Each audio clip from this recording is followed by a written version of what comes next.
एक बार फिर आपका स्वागत है।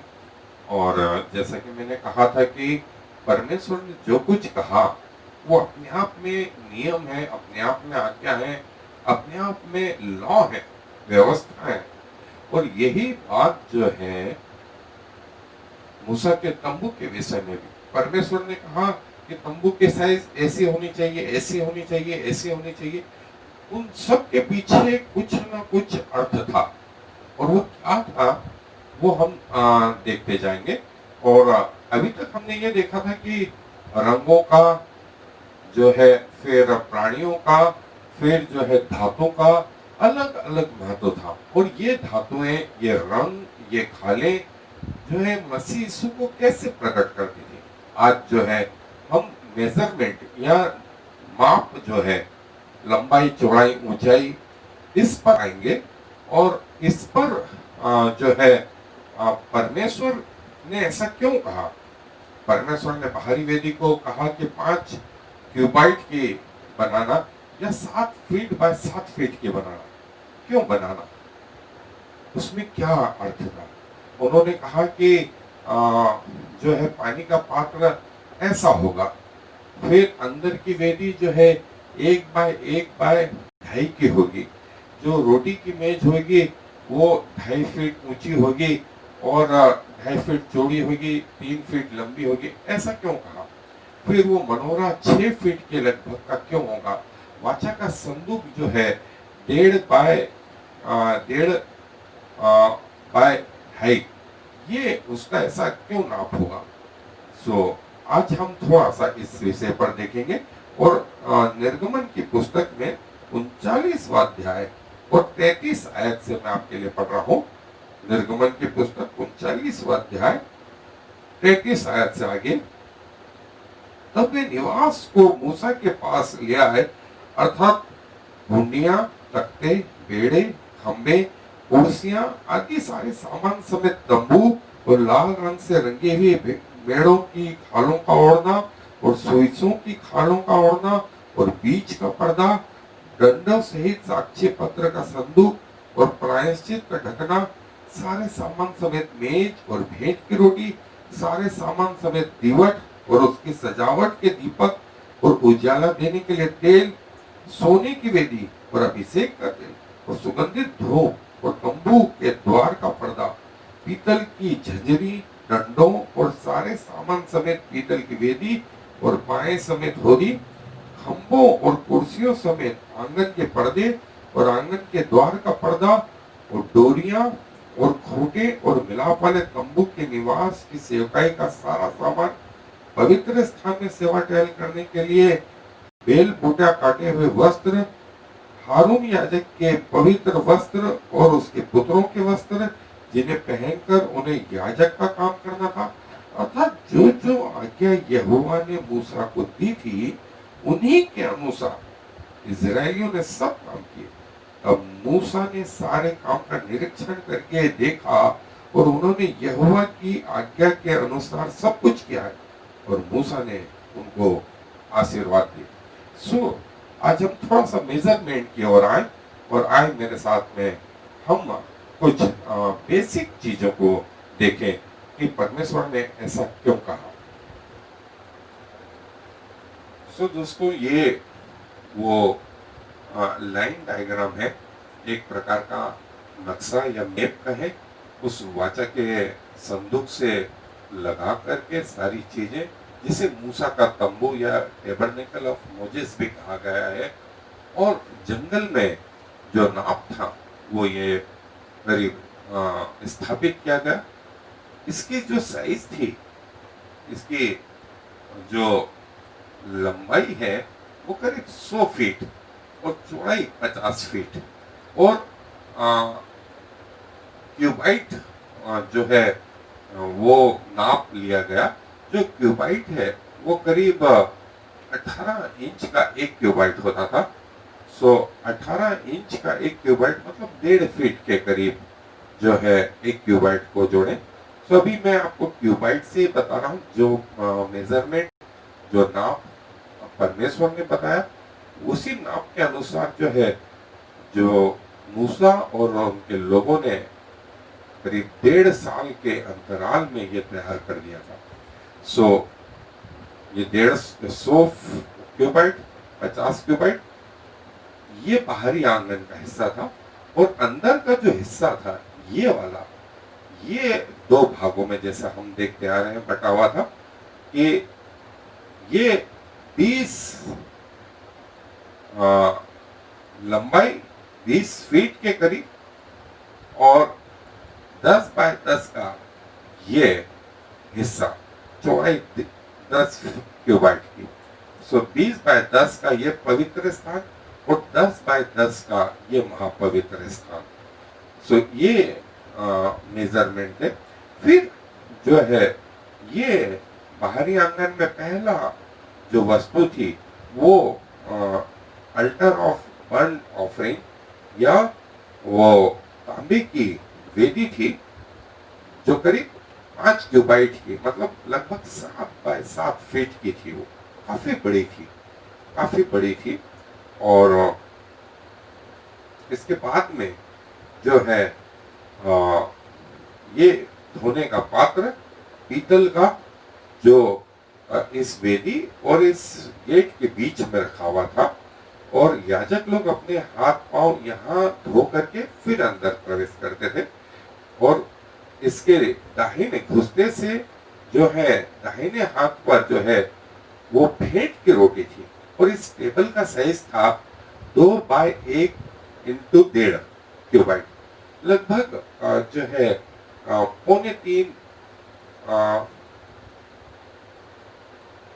3 feet into 1.5 feet into 2 feet, ऐसा कुछ जो है। इसलिए क्यूबाइट में अभी हम इसको मेजर कर रहे हैं। समय आएगा जब हम इनका एक एक विस्तार से वर्णन देखेंगे, तब मैं आपको और डिटेल में बताऊंगा। इसके सामने जो है ये गोल्डन लैम्प था, जिसे मनोरा कहते थे। इसकी हाइट करीब 6 फीट के करीब थी, 6 फीट के करीब। और इन दोनों के बीच में इस महापवित्र स्थान के सामने ये सोने की वेदी थी। ये जो है 1 इंटू 1 इंटू 2 ये इसका साइज था। सो ये साइज के बाद में महापवित्र स्थान में, जैसा मैंने बताया, 10 बाय 10 का एक कमरा जैसा था, ऊंचाई भी 10 क्यूबाइट की थी। और जो इसमें वाचा का संदूक था यहाँ पर, इसकी जो मेजरमेंट थी वो 2.5 इंटू 1.5 इंटू 1.5 क्यूबाइट। सो ये मेजरमेंट थे, ये वो महत्वपूर्ण हिस्से थे। अब इनके जो नाप है वो भी अपने आप में महत्व लिए थे। वो क्या थे, हम आगे जाके पूरा डिटेल में देखेंगे। सो आए मेरे सामने। अब हम जो है नंबरों को जो है एक बार से संक्षेप में देख लेंगे। हालांकि नंबर जो है मैं एक बार पहले जब प्रकाशित होके कि जब हमने स्टडी ली थी, तब मैं उनके महत्व बता चुका हूँ। सो संक्षेप में उन नंबरों को हम फिर से आज देखेंगे। सो जैसा कि हमने देखा कि परमेश्वर ने जो कुछ कहा वो अपने आप में एक व्यवस्था है, अपने आप में एक पत्थर की लकीर है। इसीलिए बाइबल को जो है ग्राफो करके जो है, जो परमेश्वर ने कहा, जो लिखवाया, वो ग्राफो शब्द इस्तेमाल हुआ। ग्राफो मतलब पत्थर पे लिखी गई, उकेरी गई, जो वर्षों तक जो है जिसमें कोई परिवर्तन नहीं आता, मौसम का कोई प्रभाव नहीं पड़ता। सो आप बाइबल को देखें तो जब से परमेश्वर ने मूसा के समय से लिखवाया, वो आज तक इतने हजार सालों बाद भी जो है वैसी की वैसी है। और उसके अर्थ समय के हिसाब से बदल गए ऐसा नहीं है, लेकिन समय जो है अपने आप को बाइबल के अनुसार ढालता गया है। सो नंबर 1 जो है वो बिगिनिंग या फर्स्ट जनरेशन को बताता है। वो ये बताता है कि कंपाउंड यूनिटी, पिता, पुत्र और पवित्र आत्मा एक है। और न सिर्फ, जैसा मैंने बोला, ये शॉर्ट में बताया है मैंने, लेकिन जो है नंबर 1 बाइबल में कई बार आया है, लेकिन बार जो है वो एकत्वता को, सर्वोच्चता को ये बताता है। सो दूसरा शब्द है, दूसरा अक्षर है या संख्या है नंबर 2। नंबर 2 जो है गवाही को बताता है, विटनेस को बताता है। नंबर 2 जो है डिवीजन को बताता है, सेपरेशन को बताता है। और नंबर 3 जो है वो परमेश्वर के त्रिएक रूप को बताता है, और वो ये बताता है कि ये कंप्लीटनेस है, परफेक्ट टेस्टिमनी है। वो ट्रायंगल को जो है प्रकट करता है। और नंबर 4 जो है वो क्रिएशन को, पृथ्वी को, परमेश्वर के वचन को, और जो है 4 जैसे समुद्र है, 4 हवाएं हैं, पृथ्वी के 4 कॉर्नर बताए गए हैं। नंबर 5 जो है वो क्रॉस को, अनुग्रह को, वचन को, जीवन को बताता है। 5 जो है विभिन्न प्रकार की भेंटें थी, 5 बलिदान थे, और 5 प्रकार से शैतान ने कहा मैं। और 5 जो है वो जो है मूसा के तंबू में भी कई जगह इस्तेमाल हुआ है। नंबर 6 जो है वो मनुष्य का अंक, वो शैतान का अंक, वो पशु का अंक। 6वां दिन वो क्रिएशन का बताता है। 6वीं जनरेशन जो है केन की बताता है, और जो है करीब 6000 साल को भी बताता है। सो नंबर 6 जो है वो ये सिग्निफिकेंस है। नंबर 7 जो है वो फिर से परफेक्शन को बताता है, कंप्लीटनेस को बताता है, 7 प्रोफेसी को बताता है। परमेश्वर के जो है ये वचन में 7 का जो अक्षर है वो करीब 600 बार बाइबल में आया है। नंबर 8 जो है वो पुनरुत्थान को बताता है, नए बिगिनिंग को बताता है। वो मर करके जी उठा, करीब 8 बार जो है ये आया है। जो खतना था वो 8वें दिन था। नूह के समय में 8 जो है पर्सन थे, 8 व्यक्ति थे उस कश्ती में नूह के साथ मिला करके। और म्यूजिक में भी ऑक्टेव होता है। न्यूमेरिकल वैल्यू जो है प्रभु यीशु मसीह का वो 888। नंबर 9 जो है फिर से कंप्लीटनेस, फाइनलिटी को, फुलनेस को बताता है। और फाइनल डिजिट, सिंगल डिजिट का आखिरी नंबर है। और वो पवित्र आत्मा के वरदानों को बताता है, पवित्र आत्मा के फलों को बताता है। 9 महीने जो है गर्भावस्था को, मनुष्य की गर्भावस्था को बताता है। 10वां अंक जो है नंबर ऑफ लॉ या ऑर्डर या सरकार या वापिस से रिस्टोरेशन जो कुछ था। 10 उंगलियां, 10 सींग, और जो है नंबर जो है परखने को, रिस्पॉन्सिबिलिटी को भी बताता है। और नंबर 11 जो है इनकम्प्लीटनेस को बताता है, डिसऑर्गेनाइजेशन को बताता है, डिसइंटीग्रेशन को बताता है। 10 के बाद जो है या तो 11 होता है, लेकिन 12वां जो अंक है वो सरकार को बताता है हालांकि, लेकिन 11वां जो है वो अपरिपक्वता को बताता है। सो 10 सिंह के बाद एक और 11वां सिंह निकला दानियल नबी की पुस्तक में जो है। और लॉलेसनेस, अव्यवस्था को, डिसऑर्डर को, एंटी क्राइस्ट को भी 11 अंक बताता है। नंबर 12वां अंक जो है वो सरकार या गवर्नमेंट को बताता है, प्रेरितों के फुलनेस को बताता है, 12 स्टेटस को बताता है, 12 प्रेरितों को बताता है, 12 टुकड़ों को बताता है जो उस भेंट के टेबल पे रखी थी। और 12 नेवे, 12 फाटक नए यरूशलेम को वहां पर भी 12 का अंक है। नंबर 13 जो है वो विरोध करना बताता है, पीछे हटना बताता है। वो बताता है कि कैसे प्रभु की निंदा की जाती है। वो निम्रोद जो राजा था, पहला आदम की 13वीं जो है पीढ़ी का था, और जो है एफ्राइम जो है 13वां गोत्र था। नंबर 14 जो है वो पासओवर को या फसह को बताता था। नंबर 17 जो है स्पिरिचुअल ऑर्डर को, आत्मिक ऑर्डर को बताता था। वो परमेश्वर के साथ चलने को बताता था। वो हनोक और जो है जो 7 और नूह का 10वां जनरेशन था। टोटल 17 थे। और जो है नूह का जहाज 17वें दिन को उस अरारात पर्वत पे टिका था। 24 अंक जो है वो 24 प्राचीन को बताता था, वो गवर्नमेंट के परफेक्शन को बताता था। और 24 अंक, 24 प्राचीन जो परमेश्वर के सामने है उनको बताता। वो नए यरूशलेम में जो है 24 दिन रात प्रभु की सेवा होती रहती है, इसको बताता।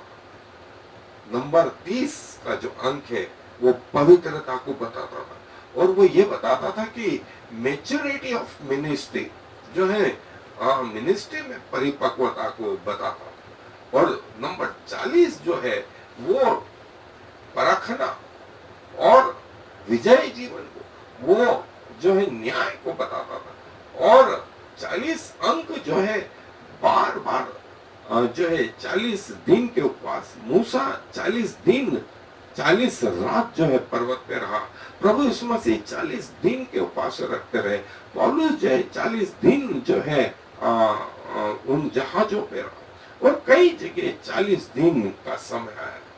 और 50 वह अंक जो है पेंटिकोस्ट को बताता है, वो लिबर्टी को बताता है, स्वतंत्रता को बताता है, वो जुबली ईयर को बताता है कि दास अपने मालिकों से स्वतंत्र हो गए, उस हिस्से को बताता है। नंबर 70 जो है वो बताता है बढ़ोतरी को, वृद्धि को बताता है।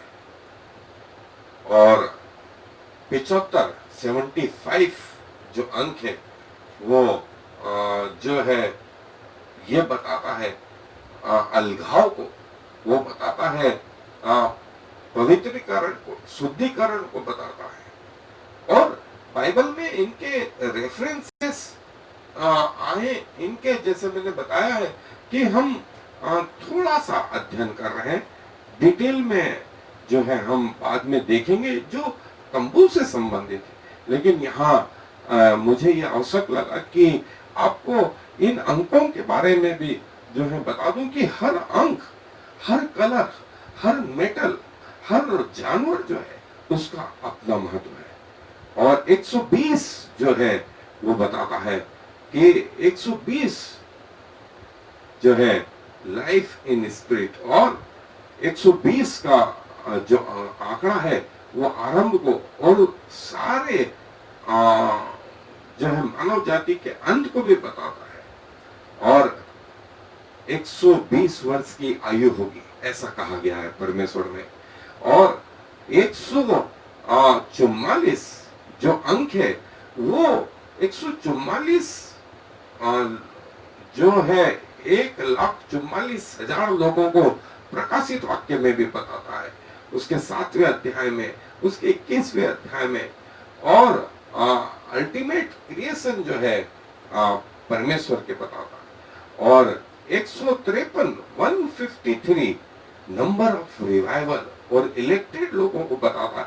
और आपको मालूम हो 153 मछलियों से भरा हुआ जाल जो है वो खींच लाए थे। उसके अपने एक महत्व है। एक किताब आती है जो इन दिनों में बड़ी फेमस है, जिसके आधार पे बाइबल स्टडी की जा रही है, वो है बाइबल कोडिंग और डिकोडिंग। उसका दूसरा रूप है जिमाट्रिया, GEMATRIA। और गणितज्ञों के अनुसार, रब्बियों के अनुसार, हर हिब्रू लेटर का अपना एक महत्वपूर्ण अंक है। जैसे हमारे जो है अंग्रेजी में 26 लेटर हैं, और वैसे ही हिब्रू में 22 लेटर हैं, और उनका अपना जो है एक एक अंक का, एक एक लेटर का एक एक अंक है। और उस अंक के अनुसार बाइबल को जो है रब्बियों ने कहा कि परमेश्वर ने उस डीप स्तर से भी लिखा है। सो आने वाले मसीह के बारे में, सारी दुनिया के अंत के बारे में, वो यदि आप चाहें तो वेबसाइट पे जाकर के इन शब्दों को डाल सकते हैं और इसका अध्ययन कर सकते हैं। बाइबल कोडिंग एंड डिकोडिंग ये शब्द डालें, और दूसरा शब्द डालें जिमाट्रिया। तो जो मैंने अंक कहे हैं आपको, इनके पूरे पूरे डिटेल आपको वहां मिल जाएगी।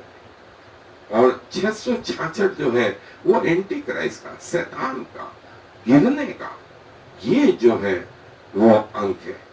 सो अब जो है जैसा मैंने बताया कि मूसा के तंबू में जो है वो सारी चीजें जो है अंकों पर जो है परमेश्वर ने बताया कि कैसे उसके अंक होंगे। और ये लॉ ऑफ अरेंजमेंट, जो बाहरी आंगन था उसमें उसकी उत्तरी साइड 100 फीट की लंबाई, दक्षिण 100 फीट की, उसकी पश्चिम जो है 50 फीट की, ईस्ट साइड जो है वो भी एक्चुअली 50 की है, यहाँ 100 लिखा हुआ है लेकिन 50 की। सो टोटल मिलाकर के 300 क्यूबाइट जो है ये है। और पूरा कोड जो है उसमें जो हाइट थी वो 5 क्यूबाइट की जो थे वो खंबे थे, और उनके जो पर्दे थे वो भी 5 क्यूबाइट के थे। सो 5 क्यूबाइट और 5 का अंक अनुग्रह का अंक, परमेश्वर के ग्रेस का अंक। और यदि पूरे 300 इंटू 5 को गुणा करके देखा जाए, पूरी हाइट और पूरी लंबाई चौड़ाई, 300 यहां से आया था हमने देखा, और 5 हाइट है, टोटल 1500 या 1500 स्क्वायर क्यूबाइट। ये 1500 स्क्वायर क्यूबाइट मूसा से मसीह यीशु तक का समय बताते हैं कि मूसा से मसीह यीशु तक का जो समय है, मसीह यीशु इतने साल बाद आने वाले, ये जो है लंबाई चौड़ाई और ऊंचाई ये बताते थे। और न सिर्फ ये जो कपड़ा था, वो कपड़ा भी जो है वो 5 फीट के करीब था, जो उन डंडों से लगा हुआ था। So 300 into 5 area of linen curtain including gates जो है, जो फाटक को मिला करके 1500 स्क्वायर फीट। और ये 1500 स्क्वायर क्यूबाइट्स जो है वो, जैसा हमने देखा कि निर्गमन की पुस्तक से मसीह यीशु के क्रूस के ऊपर बलिदान चढ़ाए जाने तक का समय है। और आउटर कोर्ट में, बाहरी आंगन में 60 पिलर थे, जिनमें जो है पीतल के सॉकेट थे, और उनके ऊपर चांदी चढ़ी हुई थी, और वो चांदी जो है उन खंभों के ऊपर थी। ये 60 पिलर 60 व्यक्तियों को बताते थे। और आपको बता दो, आदम से मसीह यीशु तक जिनकी जो है वंशावली प्रभु यीशु मसीह की जो है मत्ती रचित सुसमाचार और लूका रचित सुसमाचार में दी गई है, वो करीब 60 लोग हैं, 60 लोग हैं। और बाहरी आंगन में जो महत्वपूर्ण मेटल था, धातु थी, वो ब्रास पीतल था। वो जो है एज ऑफ जजमेंट को या ब्रास एज को बताता, वो न्याय के समय को बताता। जो 60 व्यक्ति थे, वो 60 व्यक्ति विश्वास के जो व्यक्ति थे, वो सिल्वर रॉड जो है, जो छुटकारे का प्रतीक था। सिल्वर से वो जुड़े हुए थे और गेट जो थे वो 5 पिलर पर जो है 4 गेट थे जो 4 सुसमाचार को बताते थे। और जैसा हमने देखा था बाहरी आंगन की जो अल्टर थी, वो बाहरी आंगन की अल्टर जो है वो लहू को बताती थी ये, और जो पानी का धोने का पात्र है वो जो है बपतिस्मे को बताता था। और जब प्रभु यीशु मसीह क्रूस में मरे तो उनके शरीर से लहू और पानी दोनों बह करके निकले, यूहन्ना रचित सुसमाचार में जैसा बताया गया। और क्रूस पर हमारे पापों के खातिर प्रभु यीशु मसीह ने अपनी जब जान दी तो लहू और पानी के द्वारा उन्होंने वो गवाही दी। और दूसरा जो हिस्सा था वो पवित्र स्थान था।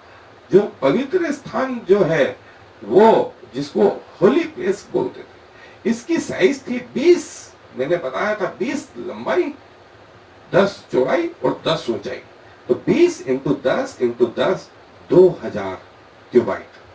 और 2000 साल जब से प्रभु यीशु मसीह और कलीसिया का आज का हिस्सा है वो 2000 साल, चर्च एज जो है 2000 साल।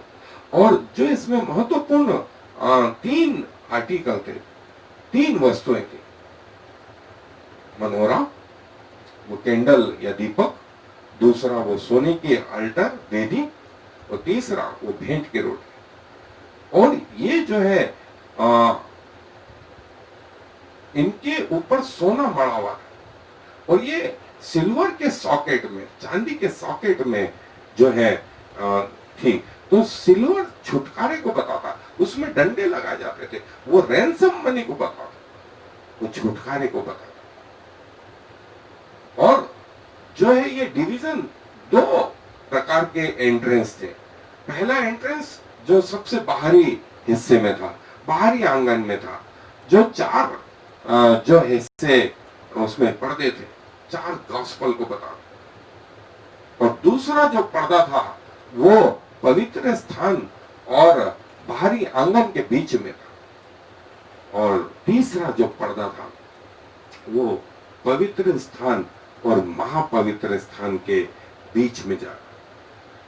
और जैसा मैंने बताया 2000 क्यूबाइकल मेजरमेंट जो है 2000 साल जो है चर्च के बताते। और जो द्वार थे वो द्वार जो है हमारे प्रभु यीशु मसीह को बताते थे, जिसने कहा कि द्वार मैं हूं।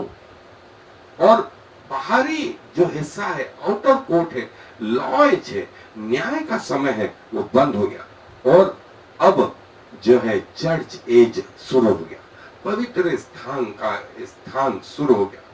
और दोनों के बीच में प्रभु यीशु मसीह वो द्वार है, जिसमें प्रभु ने कहा कि मेरे द्वारा ही तुम पिता तक पहुंच सकते। और फिर जैसा मैंने बताया वो 5 पिलर जो है अनुग्रह को बताते थे, 5 मिनिस्ट्री को बताते थे। और वो दीपक जो है वो अनाइंटिंग को, वो प्रकाश को, वो पवित्र आत्मा के वरदानों को और पवित्र आत्मा के फलों को बताता। वो जो दूसरी टेबल थी 100 ब्रेड की, जिसको टेबल बोला जाता था, वो प्रभु भोज की स्थापना को बताती थी। और वो जो बीच में सोने की वेदी थी वो प्रभु यीशु मसीह की प्रार्थनाएं, वो जो निवेदन हमारे लिए करता, वो आराधना को बताती थी। और जो है जो महत्वपूर्ण चीज थी, इस पवित्र स्थान में कोई बलिदान नहीं था। बलिदान बाहरी आंगन में चढ़ाए जाते थे और इस स्थान पे, पवित्र स्थान में लहू लाया जाता था। और प्रभु यीशु मसीह का लहू स्वयं प्रभु लेकर के आए। सो जो है, ये जो सॉकेट है, जो पूरा तंबू खड़ा था, वो सिल्वर के सॉकेट पर जो छुटकारे का प्रतीक था, और अंदर जो था वो पवित्र आत्मा का स्थान था। जो चर्च एज है, जो पवित्र स्थान है, इसमें सिल्वर का उपयोग हुआ, इसमें ब्रास का उपयोग नहीं हुआ। सो सिल्वर जो है, चांदी जो है, वो जो है छुटकारे का प्रतीक, और जो ब्रास या पीतल है वो जजमेंट का प्रतीक। सो और तीसरा जो एज है वो kingdom age, holiest of holy, या महापवित्र स्थान, और इसका जो नाप था वो 10 इंटू 10 इंटू 10, जैसे मैंने बताया एक कमरा के बराबर, 10 इंटू 10 इंटू 10, 1000 साल का। और 1000 साल का राज्य जो मिलेनियम किंगडम कहलाता है, जिसमें परमेश्वर की जीवित उपस्थिति, स्वयं परमेश्वर, उनके लोग होंगे, लोग उनका माथा है पर परमेश्वर का नाम लिखा हुआ, ये 1000 साल, ये मिलेनियम किंगडम को बताता। सो ये जो है वाचक के संदूक में 3 चीज थी, जो 3 चीजें थी। 2 मूसा की वो पत्थर पर लिखी हुई वाचाएं, दूसरा जो है वो मन्ना, और तीसरा हारून की लाठी। और ये 1000 साल के मिलेनियम किंगडम में जो है 1000 साल का जो राज्य होगा, वो परमेश्वर के थ्रोन को, सिंहासन को, मेमने के सिंहासन को, और मेमने का सिंहासन मनुष्यों के बीच में हो। उसके जो 4 स्क्वायर है, जैसे चौखट्टा स्क्वायर होता है, वैसा ही ये महापवित्र स्थान वो स्वर्गीय यरूशलेम को बताता। और जो यरूशलेम है उसकी भी चौकोर, बिल्कुल महापवित्र स्थान जैसा, और पवित्र मन्ना स्वयं प्रभु यीशु मसीह उसमें, और प्रभु यीशु मसीह जो है महायाजक के रूप में जो रॉड थी, जो लाठी थी आरून की, वो लाठी। और तीसरी चीज, हमारा प्रभु यीशु मसीह जिसने कहा कि मैं तुम्हारे हृदय और तुम्हारे मन पर जो है अपनी व्यवस्थाएं लिखूंगा, फिर तुम मेरी व्यवस्थाओं से अलग नहीं होगे। सो कोई भी व्यक्ति जो है इन जगहों पर प्रवेश नहीं कर सकता सिवाय पवित्र आत्मा के अगुवाई के। सो 2 एंट्रेंस थे। पहला एंट्रेंस प्रभु यीशु मसीह के प्रथम आगमन को बताता है, दूसरा एंट्रेंस प्रभु यीशु मसीह के द्वितीय आगमन को बताता है। सो जब आप द्वार से स्टार्ट किया था आपने, बाहरी आंगन 2000 फीट का, फिर पवित्र स्थान 2000 फीट का, और आखिरी 1000 साल। सो देखो, परमेश्वर का तंबू मनुष्यों के बीच में है, वो उनके बीच में डेरा करेगा और वे उसके लोग होंगे, और परमेश्वर आप उनका परमेश्वर होगा और उनके साथ रहेगा। सो कितनी सुंदर बात है। ये एक शॉर्ट में मैंने आपको बताया, हम इसका एक एक डिटेल देखेंगे, लेकिन मैं सोचता हूं आप आनंदित होंगे कि प्रभु के उस तंबू में आने वाले समय को कैसा बताया। आए दुआ करें। प्रभु जी, धन्यवाद देता हूं कि इन अद्भुत व्यवस्थाओं के लिए जिसमें हम अपना जीवन जी रहे हैं, ये हजारों वर्ष पहले आपने अपने जहन में रखी, और समय पर समय आप उन्हें बताते भी रहे, प्रकट भी करते रहे। लेकिन मनुष्य की शायद बुद्धियां बंद थी, उनकी आंखें बंद थी, उनके कान बंद थे। और प्रभु इस अंत के समय में, जैसा आपने कहा कि आप अपने वचन को अपने प्रेम रखने वालों के लिए बताएं, प्रभु जी धन्यवाद देते हैं उन व्यवस्थाओं के लिए, उन छोटी छोटी बातों में भी जिसमें आपका महत्व था। प्रभु, आपने कोई भी चीज फालतू में नहीं, परंतु हर एक का अपना महत्व था, ये बात हमें बताई। सो हम धन्यवाद देते हैं प्रभु आपकी योजनाओं के लिए, भव्यता के लिए। और समय के हिसाब से आपने उन्हें पूरा किया, उस बात के लिए भी धन्यवाद देते हैं। और प्रभु अपने आप को आपको समर्पित करते हैं कि आपकी महिमा कर पाए, न सिर्फ इस पृथ्वी पर रहते हुए, लेकिन अपनी मृत्यु के बाद स्वर्गीय जीवन में भी हम अनंत काल तक आपकी महिमा करने पाए। तो धन्यवाद देते हैं कि आपने हमें अपना बेटा और बेटी बनाया, हमें मोक्ष का अनुभव दिया और अपनी गहरी बातें हम पर प्रकट करी। सारा आदर आपको देते हुए इस विनती को प्रभु यीशु मसीह के नाम से मांग लेते हैं, आमीन। और फिर Shema Yisrael Yahweh Eloheinu Yahweh Echad. Hear, O Israel, the Lord is our God, the Lord alone.